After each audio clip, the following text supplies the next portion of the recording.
Over the years, the Harrisburg, Pennsylvania area has had many reports of strange sightings in the sky, but 1952 seemed to be the peak for sightings in Harrisburg and across the entire mid-state area. According to the National UFO Reporting Center, on June 30th, 1952, at 10 p.m., a boy and his father were in the backyard of their home at 1716 Verbeke Street when they looked up into the sky and saw what they described as a large, bright red ball hovering motionless above the trees about 100 yards from myself and my father.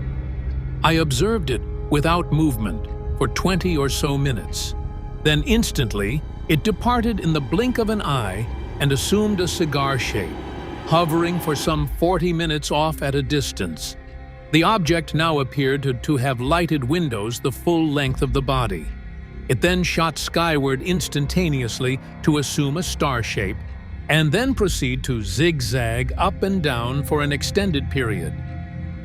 The next day, 38 miles to the north, several residents and motorists in Shamokin PA reported seeing a silvery, soundless object moving across the sky.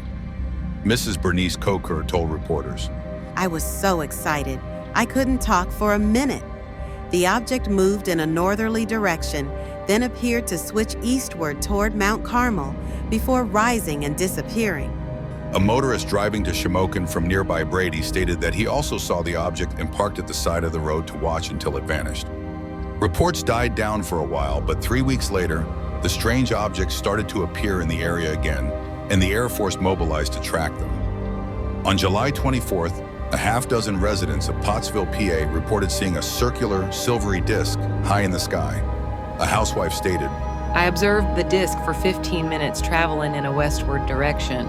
Sometimes it traveled rapidly, then appeared to slow down until it was practically hovering in the air." The next day, on Thursday, July 25th, 30 laborers in Titusville PA reported seeing a thin silver disc in the sky.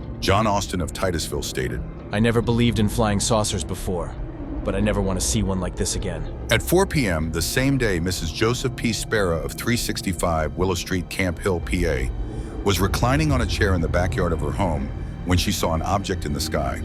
Mrs. Spera stated, "At first, I thought the spinning disc was the reflection of the sun from an airplane propeller in the West Shore area. When I realized that there was no sound of an airplane or motors of any kind in that section, I became excited over the silvery object in the sky."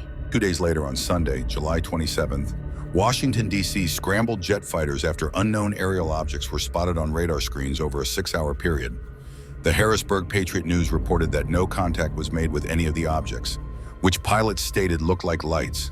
It was the second time within a week that unidentified objects in the sky had been tracked by radar in the Washington area. The July 28th Harrisburg Evening News reported that the Air Force has marshaled a formidable battery of telescopes and cameras today in an effort to determine whether flying saucers are real objects or only mirages. The Evening News also reported that a big saucer sweeps low in Oklahoma. A year later, the film War of the Worlds would be released.